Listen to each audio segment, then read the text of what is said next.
be here now. Just be here now.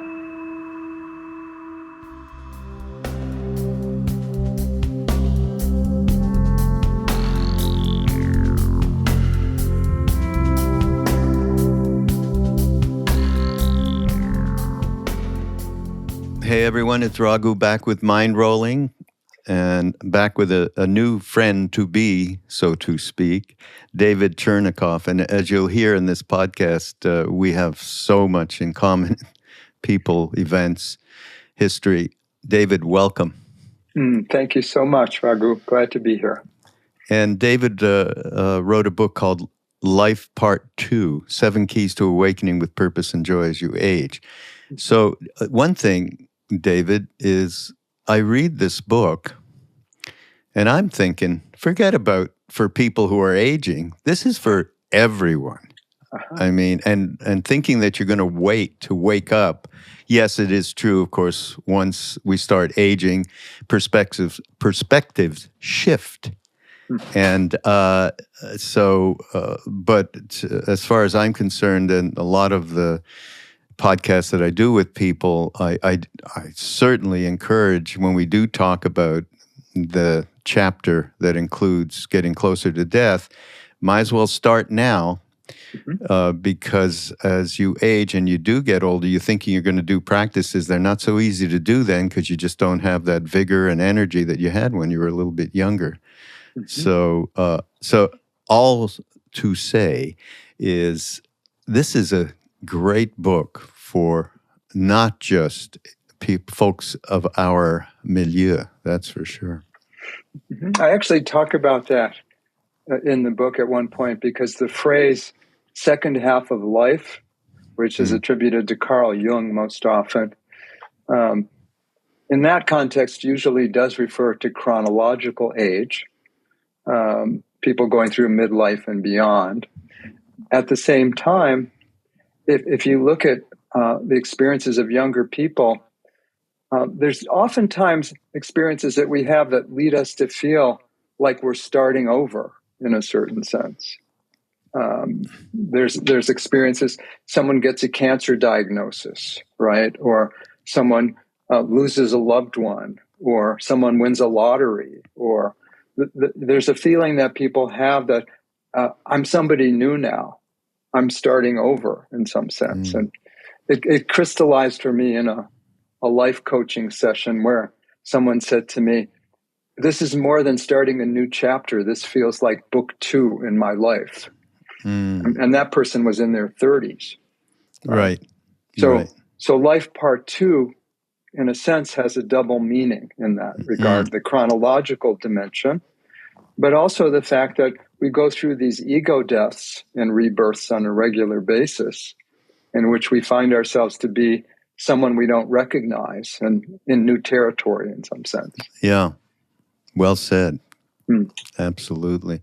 Well, just a little bit from you I always ask my guests that haven't met before, what is it that, when and what happened to give you that glimpse into the reality that what you thought, or who you thought what you were, believing in your thoughts, your stories, your habitual patterns, suddenly, and being unhappy, and you do discuss in the book, there's different ways of waking up. Certainly suffering and unhappiness is one major way, or just be some karmic thing that, like Ramana Maharshi, I'm going to lie down here, and who am I until I find that out, which is an exceptional thing. But what was it for you? Pretty clear marking point. When I was 13, my father died very suddenly of a massive coronary. Oh, my. And I had no sense that he had any kind of illness or anything of that sort. And I was living in a comfortable home with my mother and father and brother, and kind of working middle class situation, but comfortable and pretty well insulated. And that event just, as they say in Zen, turned everything inside out and upside down. And I began to ask questions at 13 that a lot of people don't start asking until they're 55, just in terms of meaning and purpose and recognizing the vulnerability and fragility that we have as human beings, which as teenagers we often don't recognize. We feel pretty invincible at that age, generally speaking. We often don't. and so that planted a major seed. And then probably the next chapter was when I was a college student, after a couple of years of trying to party my way to happiness and well-being, I realized that it wasn't going to happen. And on my 21st birthday, I borrowed a book from a friend that I noticed on his bookshelf on yoga and meditation. And I was living in New Orleans, going to Tulane University, so I was majoring in partying somewhat the first couple of years. And I realized that I wanted to walk away from all of that and change my life pretty dramatically. And I simply never looked back, you know. The yoga and meditation practices were so life-affirming and changed my inner world so dramatically without any negative side effects, so to speak, that it set me on a course that I've been on now for over 50 years. Yeah. It's amazing, really. The looking back from where we are now, chronologically and otherwise, is very exceptional. It really is. And one of the things you point out particularly, and it's again, as you grow older, is the reference that we're vulnerable to becoming bound by habit. So I love this. Our eyes may be covered by, quote unquote, the veil of familiarity. And we might stop really seeing anybody, our partner across the table, as you put it, any meetings. It's all coming from a knee-jerk habitual pattern. And which is fairly destructive. It can be. Because it just leads us into all sorts of confusions. And so this is where I talked about this when we first started speaking here, meeting. This is for everybody, and not to point it to just people who are aging, because that the habitual patterns, they become stronger and stronger and stronger if you allow them to. Yes. And so that's why, to me, to point this out, I don't care if you're 18 listening to this podcast, take a look at those patterns and work with them now, because it gets really intransient later in life. Very much so. That's why mindfulness training is so liberating, right? Because in the present moment, you're not in that realm of habitual motivation and habitual activity. You're in the realm of a kind of spontaneous presence that emerges in direct response to a real situation. Yeah. Right? And one of the major habits that comes into play here is the attitudes that we bring toward older human beings, right? So if we grow up in a culture that's constantly messaging us that the last part of life, whether you say from 49 or 59 or 69 on, is a descent into irrelevance and loneliness and physical discomfort. If I've been believing that and seeing that in movies and reading about it in magazines and seeing stereotypes of older people, that becomes a lens that I look through that actually influences how I experience my own aging, and becomes what social psychologists call a self-fulfilling prophecy. Yeah. Right? Yeah. And we end up becoming the kind of elder that we least want to be, because we've been programmed to be that kind of elder, and we've never questioned it or even known that there was programming operating. Talk about, you're just reminding me of something when you talk about our attitudes towards elders. And I remember when I first went to India, so I'm like 23, 4 something, and I ended up at the Sri Aurobindo ashram in Pondicherry. And I had a girlfriend, Indian girlfriend, whose family were devotees, and we went there, and I thought, oh, this is great. Couldn't get to see Neem Karoli Baba. I was waiting for Ram Dass to write to me because he couldn't find him.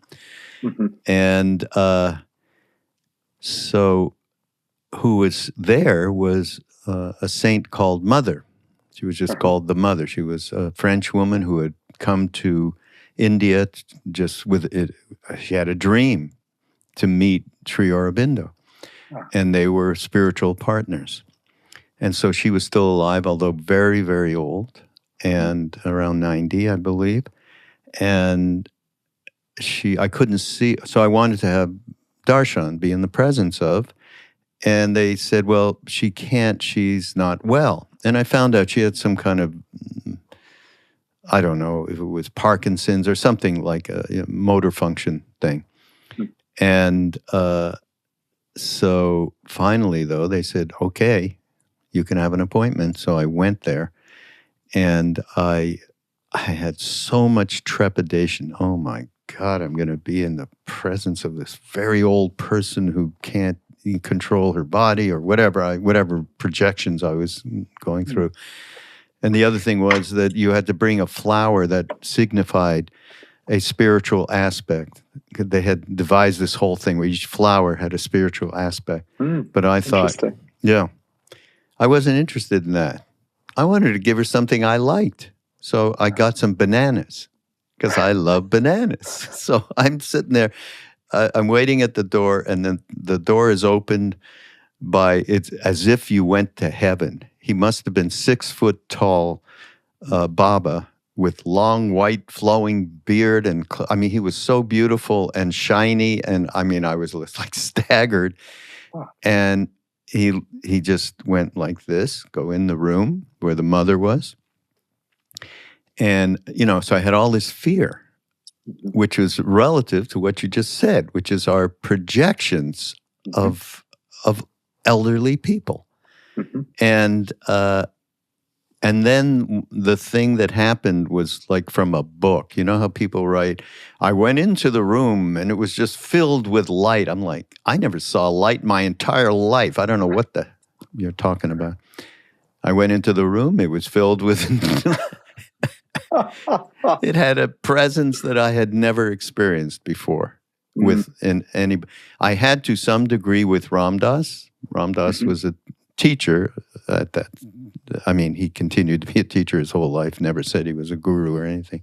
But he had some of that he had brought back from Neem Karoli Baba.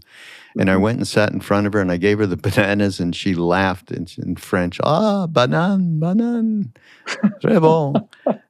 And then she just contacted me, and the whole, I mean, it was ineffable, so not much way to describe except being immersed in the light that I poo-pooed reading in books for the couple of years before, as I started to get in this thing.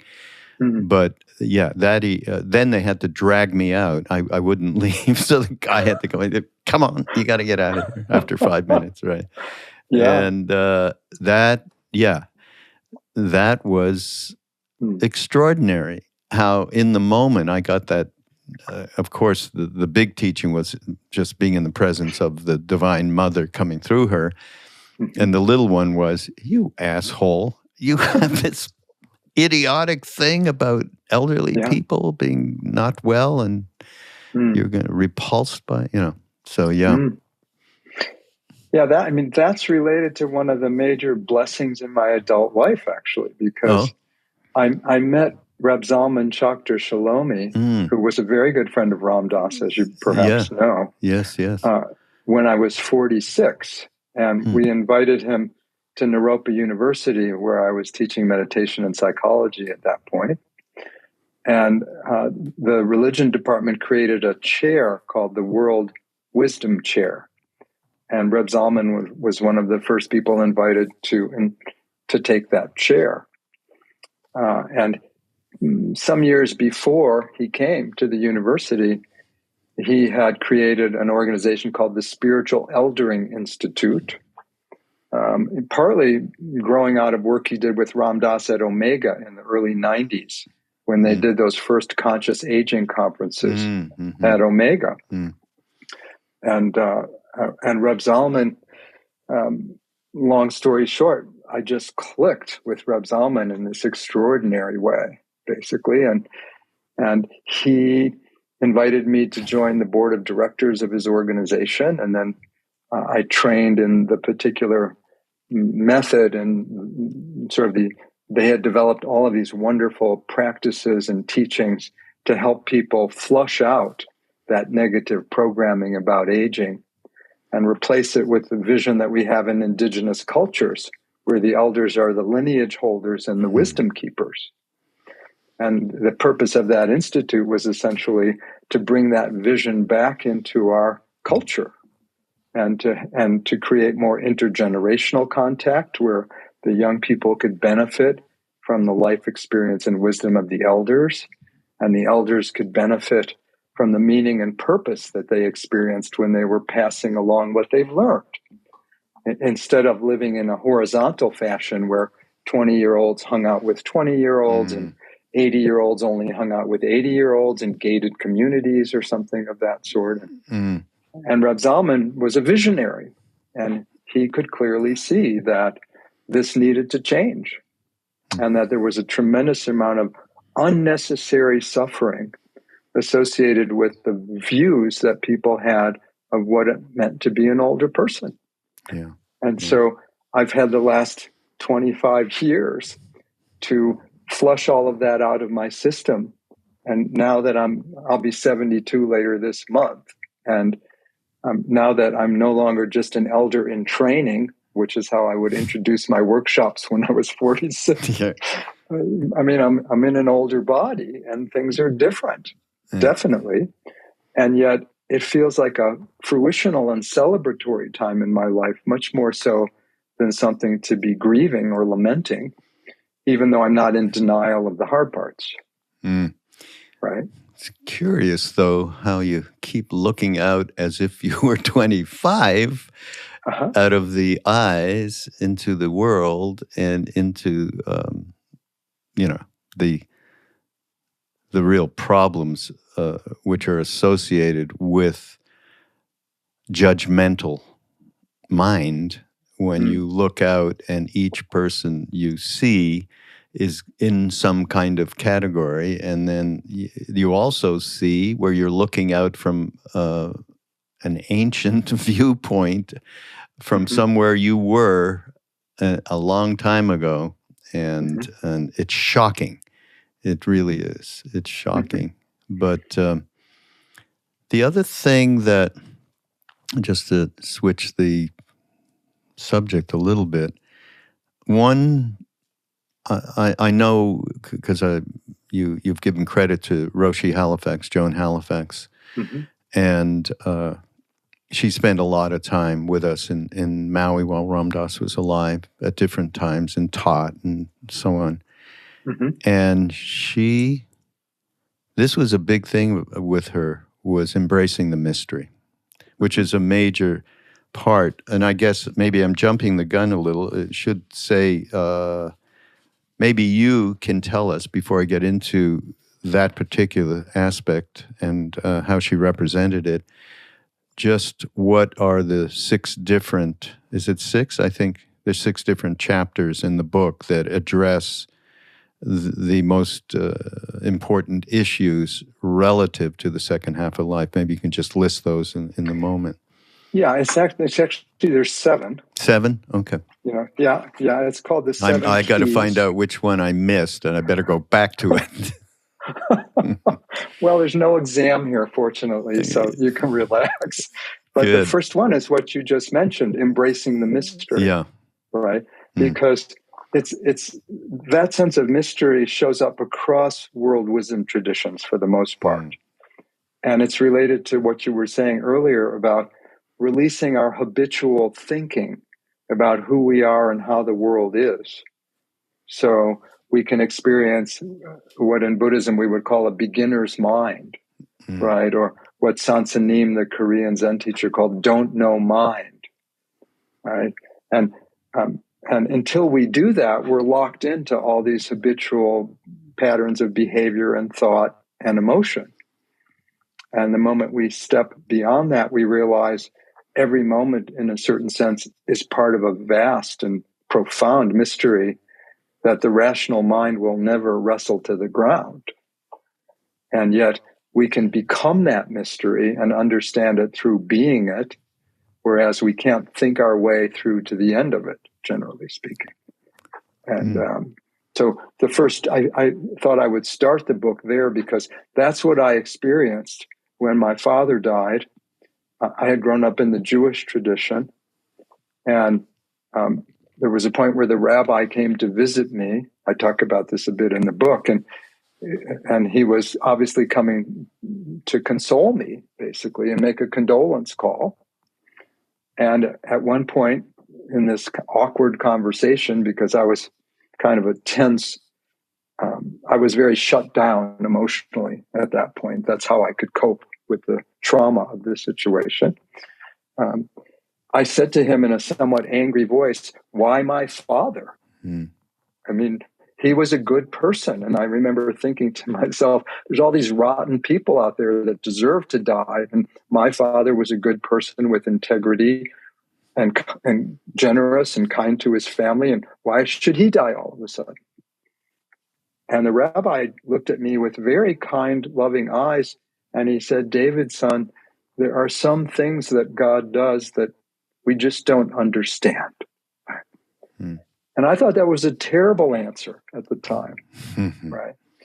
But if you flip the dial, 20 years later, here I am directing a hospice program in Las Cruces, New Mexico. And I'm asked a very similar question by someone when her husband was dying. And in this case, it was a retired couple who moved out to New Mexico. I was in Las Cruces, New Mexico, in the southern New Mexico. And this person had her husband had run a successful business for 43 years.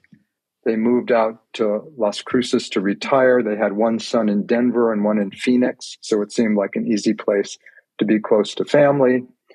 And 3 weeks after they arrived, her husband was diagnosed with late-stage cancer, right?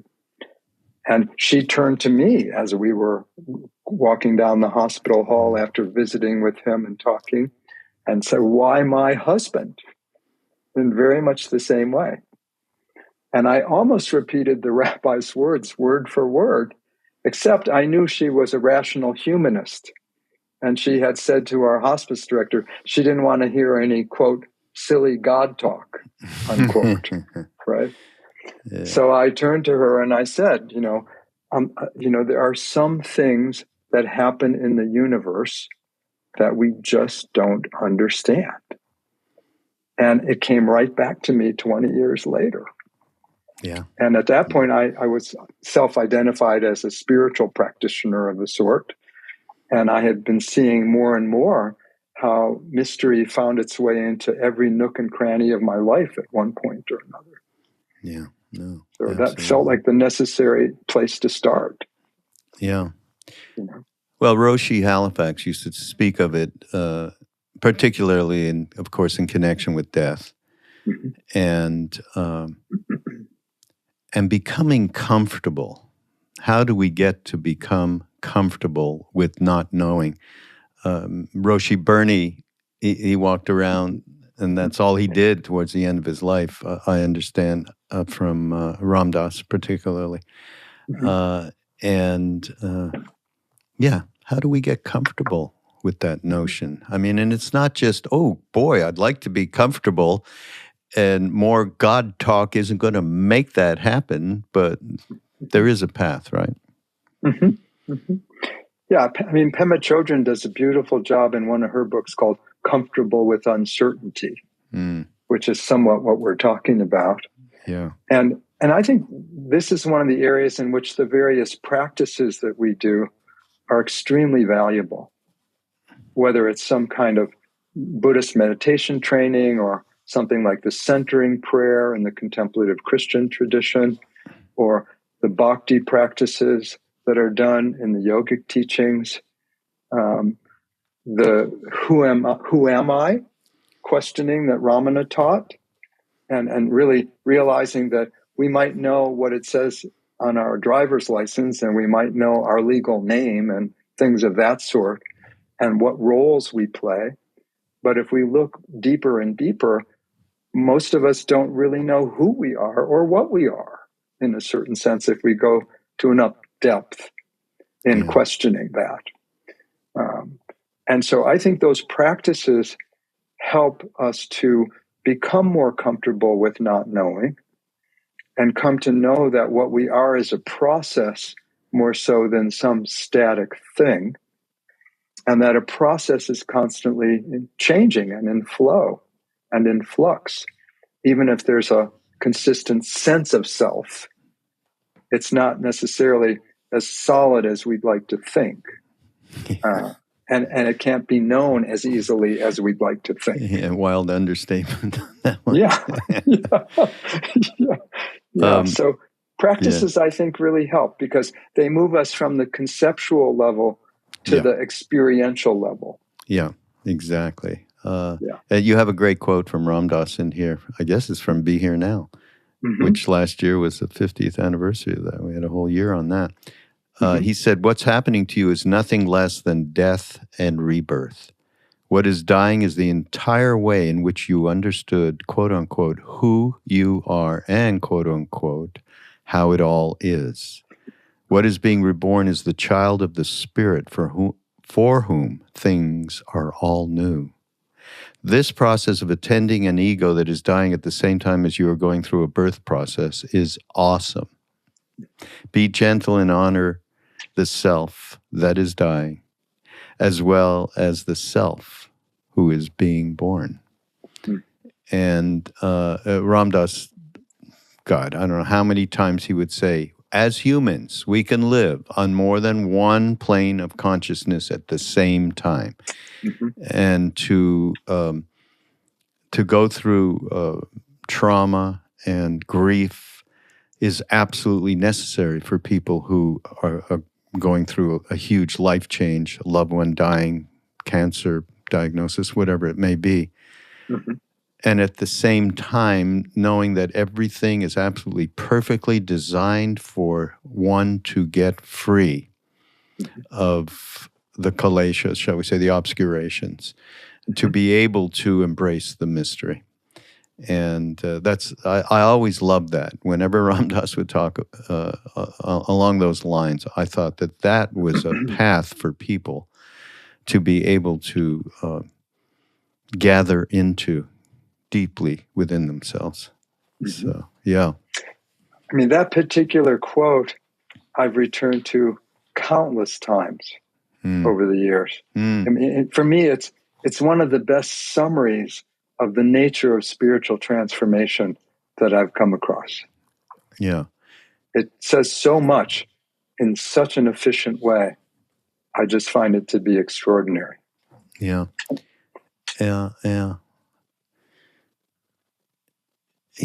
People out there listening right now, there is a path. There is a path. There absolutely is a path. That's what I love about this book, David. So plain spoken. I mean, I try to do that on the podcast, is whatever I've gotten over the years from many of the same teachers that you had, is to help translate that into a vernacular that is useful for us in today's age, which is extraordinarily difficult times that we are in, to be able to navigate those. So, yeah.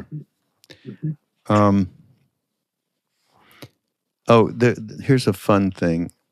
I don't know, maybe it's too long to read, but it's we're talking about, you said another vision statement captures our predicament in down-to-earth language, which as soon as I read that, that's for me, down to earth. Yeah. If you can start the day without caffeine or pep pills, if you can be cheerful, ignoring aches and pains, if you can resist complaining and boring people with your troubles, if you can eat the same food every day and be grateful for it, if you can understand when loved ones are too busy to give you time, if you can overlook when people take things out on you when, through no fault of yours, something goes wrong, if you can take criticism and blame without resentment, if you can face the world without lies and deceit, if you can conquer tension without medical help, if you can relax without liquor, if you can sleep without the aid of drugs, you're probably a dog or a cat.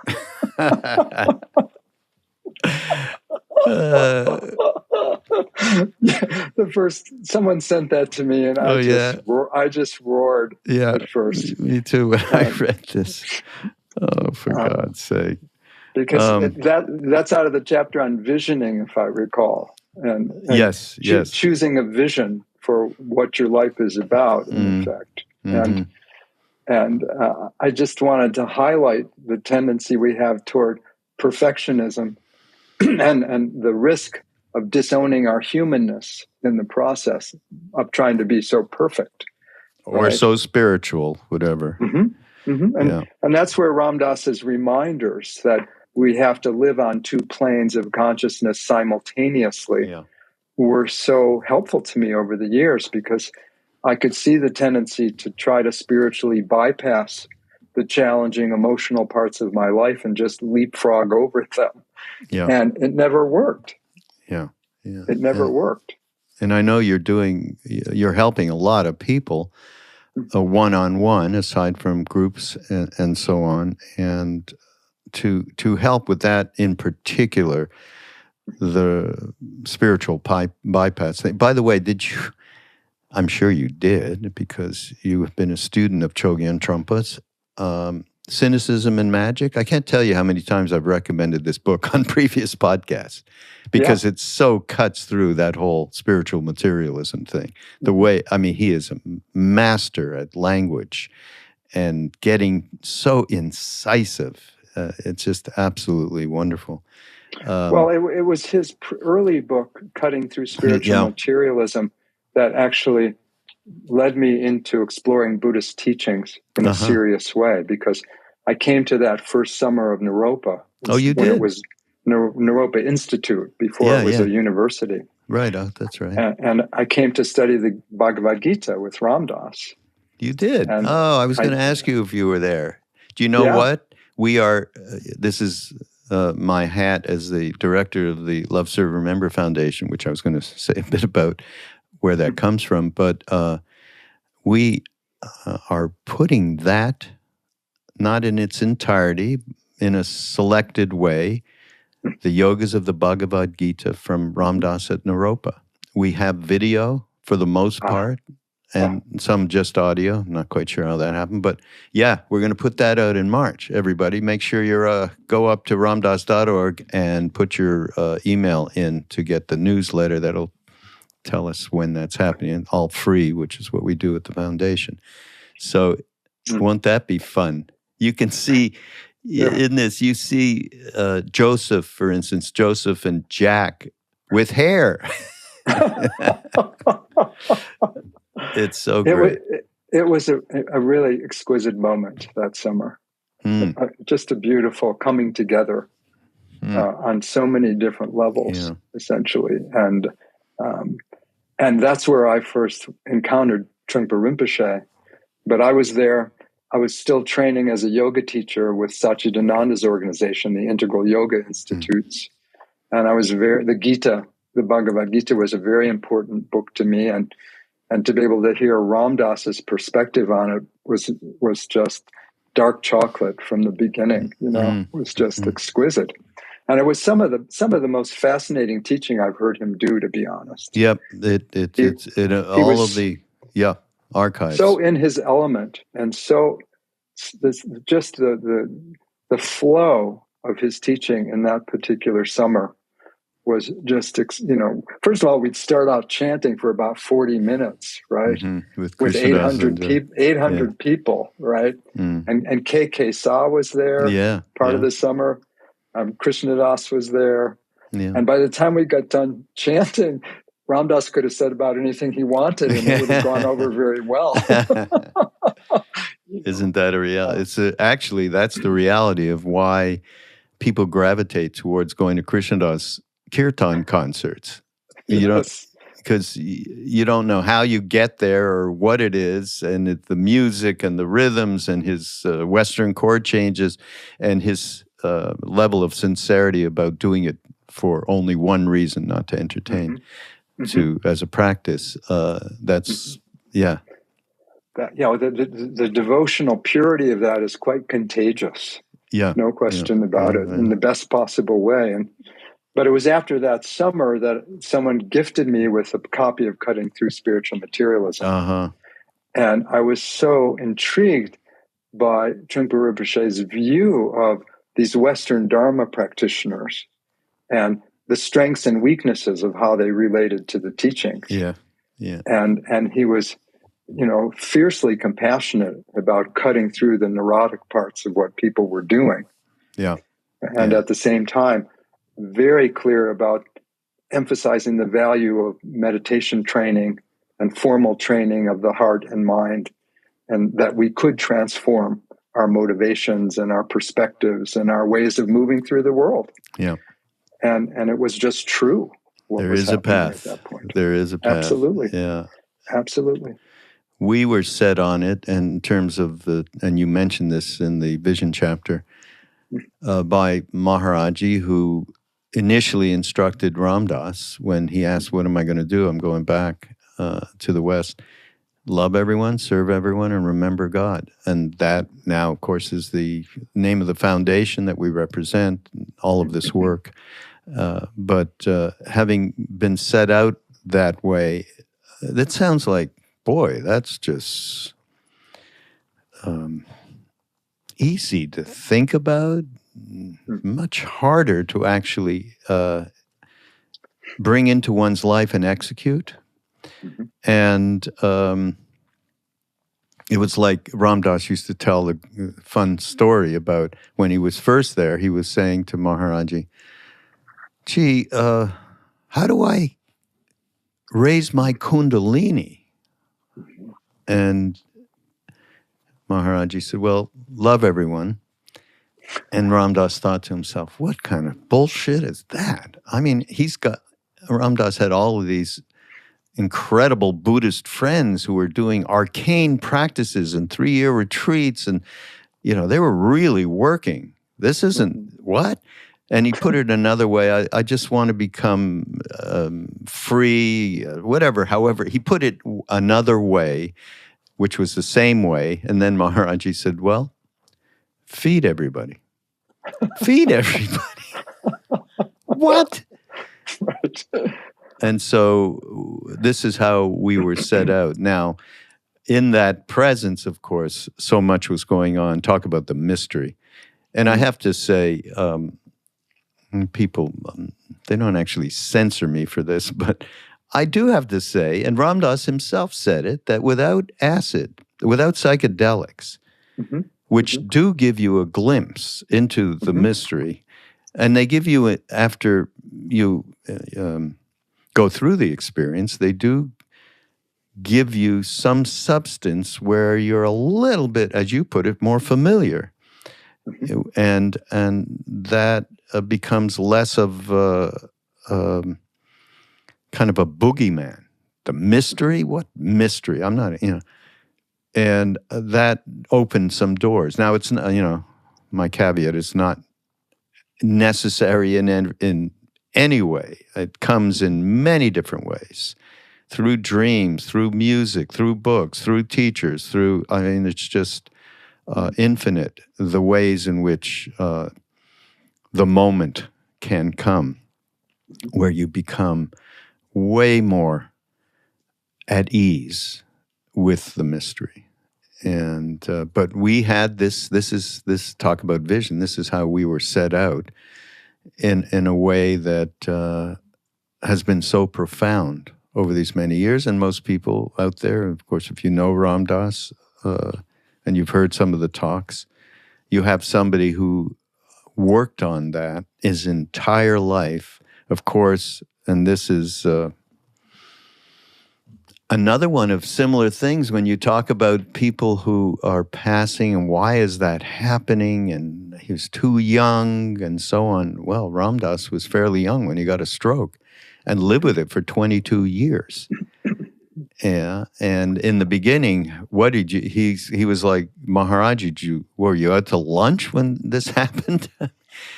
And then later he was like, well, I was stroked by Maharaji. He didn't quite say it like that, but he intended it like that. It was only till he went to India, just before he ended up in Maui in 2004, and he went to see this saint that was like our Indian mother from the time Maharaji left till 4 years ago, Siddhi Ma. Mm-hmm. And she knew that he had said this stuff around, I was, Maharaji gave me the stroke. And she said, Ram Dass, Maharaji's not giving anybody any strokes. It was nature.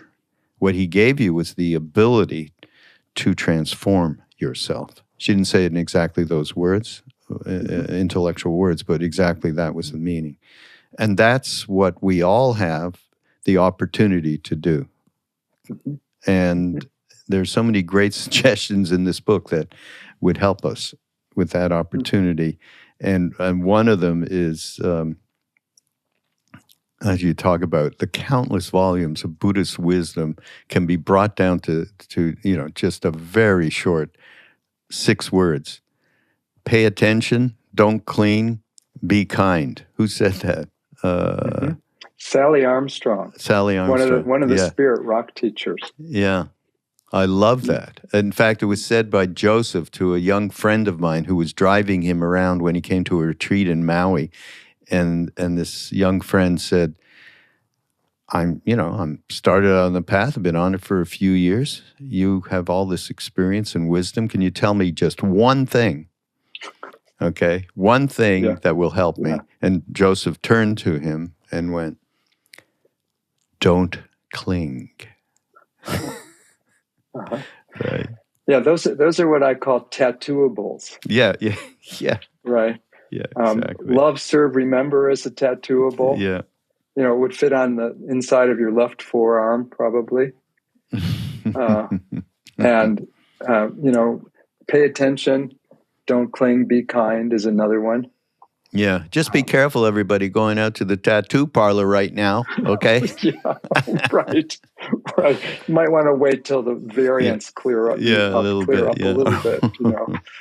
The other tattooable that I like came from a friend at the Barry Center for Buddhist Studies, actually, who trained in the Zen tradition.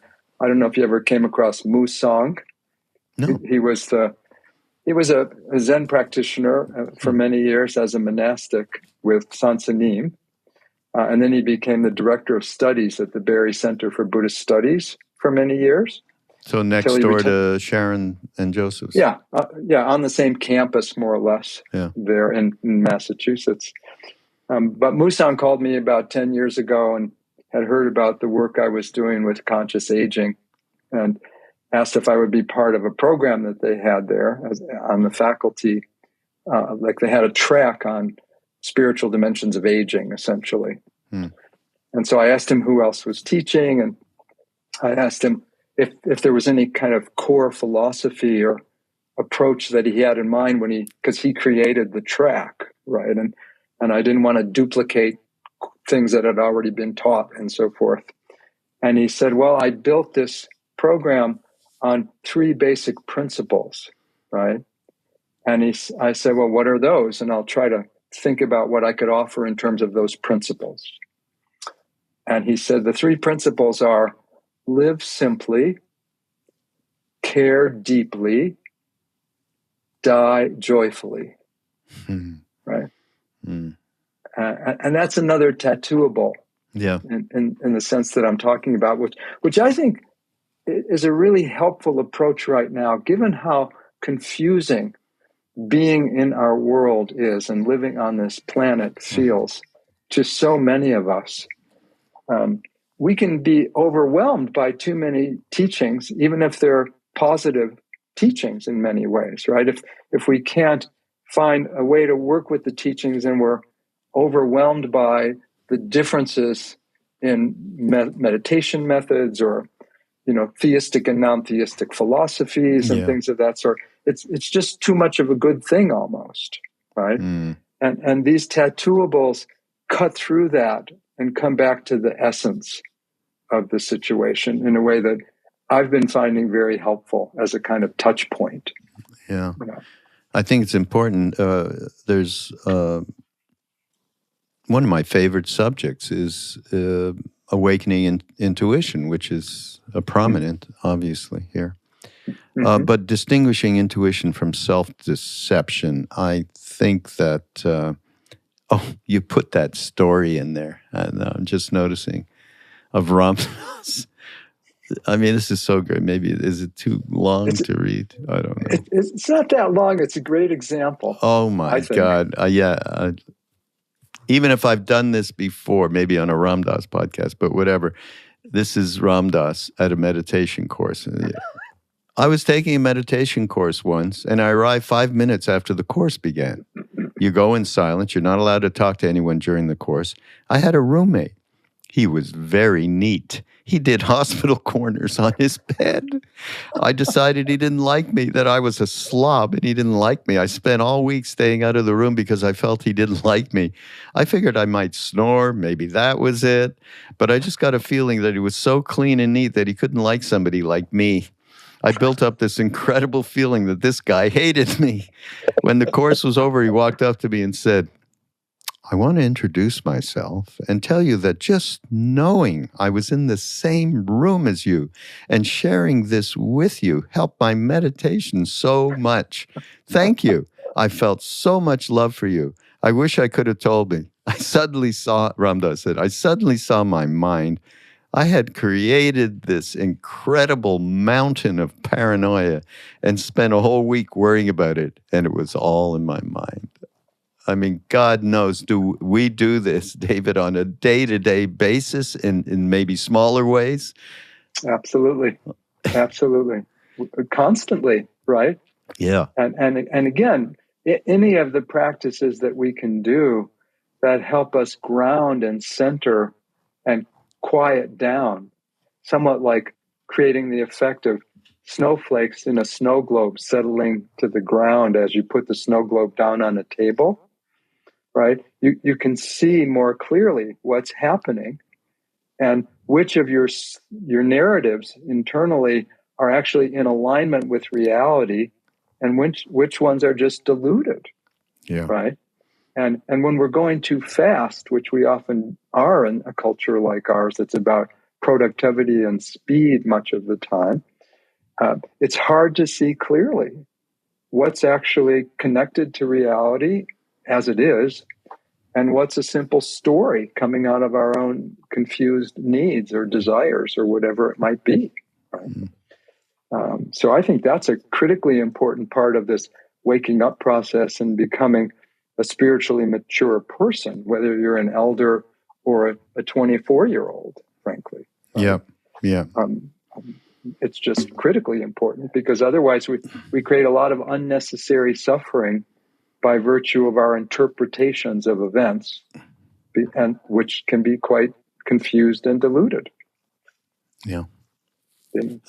I'm sure, David, that you must be getting in your work so much questioning about how to navigate these days that we're in, which are pretty extraordinary on every level.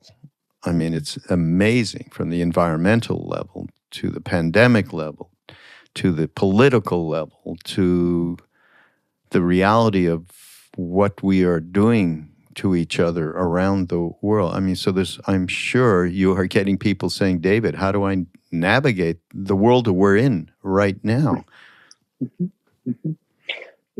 What's been coming to my mind consistently since COVID started, almost 2 years back now, is an expression I heard when I lived in Nepal for several years. I worked for the Seva Foundation over there. I read that, From basically I got there in December 86, and I left in December of 90. So, I was there 3 years basically. And there was an expression that one of the practitioners mentioned to me who was studying with the same Tibetan teacher. And he said, the world is like a grinding stone. It will either grind you up or it will turn you into something beautiful. Right? And that keeps coming back to me because it's so clearly the case right now. And so many of us feel so powerless to influence these events that appear to be largely out of our control. We've got world leaders that can't collaborate about the most important issues imaginable. We've got the pandemic. We've got racial tensions that we have known about for God knows how long, and we still are not addressing them particularly effectively in many cases. And so the question becomes, how can we respond to these issues that we all have to deal with in a way that turns us into something beautiful rather than grinds us up? Because it can go in either direction. Although we can't control the events, we have a lot to say about how we respond. And that's really what I see these diverse spiritual teachings to be teaching us, how to respond wisely and compassionately to these extremely difficult circumstances. And if that's our aspiration, these difficulties can become stepping stones for us actualizing our best human qualities. And there's no guarantee about where that will take us. And yet that seems to me to be the most that we can ask of ourselves. Can we respond with wisdom and compassion and become people who are what the Dalai Lama calls a force for good, rather than a part of the problem? Skillful action is so incredibly important. And then learning those skills with this, which your book is full of perspective. Perspective itself is a skill, which is why Ram Dass talked about a lot in Maui in the latter years of his life. Loving awareness, moving out of the perspective of your mind belief, thought belief, into the center of your chest, into the non-judgmental spiritual heart. From that perspective, you can really develop incredible skills to be able to, in my mind, to be able to deal with what is going on in our world. I mean, at any time in any of our lives throughout history, but particularly now, it seems like there is no choice. The only other choice is to capitulate to the polarity, basically. Yeah, I think part of what Ram Dass was saying is, no matter how much we disagree with someone else's point of view on the perspective level, there's no point whatsoever in turning that other person into them. Yeah. There's just no them, essentially. And that doesn't mean that we don't take a strong stand in favor of things we believe in. And it doesn't mean that we avoid conflict at all costs. But it does mean in our heart of hearts that we realize that we're all us in some sense. And, I loved when Ram Dass used to talk about Maharaji. I think it was quoting Kabir. Man, you would know probably, right? Do whatever you do with another person, but don't ever put anyone out of your heart. Yeah. Right. Yeah. And that's particularly difficult when we're living in the midst of a culture war. Yeah. Exactly. Of the kind that we're living in. Exactly. Right? Oh. It's so difficult. I mean, Yeah. I just talked to someone that I do some spiritual counseling with recently who can't talk to her own sister. This is happening so profusely. They can't talk to each other. They've cut each other off. Yeah. I mean, what a heartbreak. Yeah. It's just terrible. I mean, we need each other more than ever on a certain level. We need to realize that we're us and that we all want to be happy and we all don't want to suffer, as His Holiness the Dalai Lama often says. And we have a lot more in common than we do on the level of difference. And at the same time, we're so alienated if we're on one side or the other of the polarities in the political discourse. It's much more than what I remember from the Vietnam days. Yeah, for example. I absolutely, you're totally correct. And I mean, we're down to this polarity taking its toll on families and friends, etc., spiritual groups, just by virtue of vaxxed, unvaxxed, conspiracy theories, not all of it. I mean, it's just the outgrowth of this cultural war is seeping into every aspect of our lives. And it's very, very disheartening, I must say. Yeah, very disheartening. I mean, I think, at least for myself, I give myself a little bit of permission to feel the grief and to feel disheartened. And I'm cautious about not slipping into a kind of despair that just disables me. Yeah, nihilism, all of it. Yeah. It's tempting at times when I read a news report that leaves me speechless or something. And at the same time, to me, despair is an okay place to put up a tent for a little while, but not a good place to build a house. Yeah, right. Right. So everybody, when you find yourself throwing a shoe at your television, take a look. Okay. Really? Oh boy. Well, we're at the end of the podcast, and I have so many damn notes here of lovely things to discuss with you, David. I'm going to bug you to do another one. That's all. Okay. I'm going to savor it, and save it. I would be totally delighted. It's just, if we had some good espresso, we could go on for hours. Yeah, really. But we will do it again. But I do want that you do make, there's one quote, which is a beautiful way to end the podcast, and from the Dhammapada, or the sayings of the Buddha. Live in joy, in love, even among those who hate. Live in joy, in health, even among the afflicted. Live in joy, in peace, even among the troubled. Look within, be still, free from fear and attachment. Know the sweet joy of the way. And we've been talking this the whole time. There is a way, and that this book represents. There is a path. And having that knowledge should be a little bit, we can gather some sustenance from it, and allows us to move forward not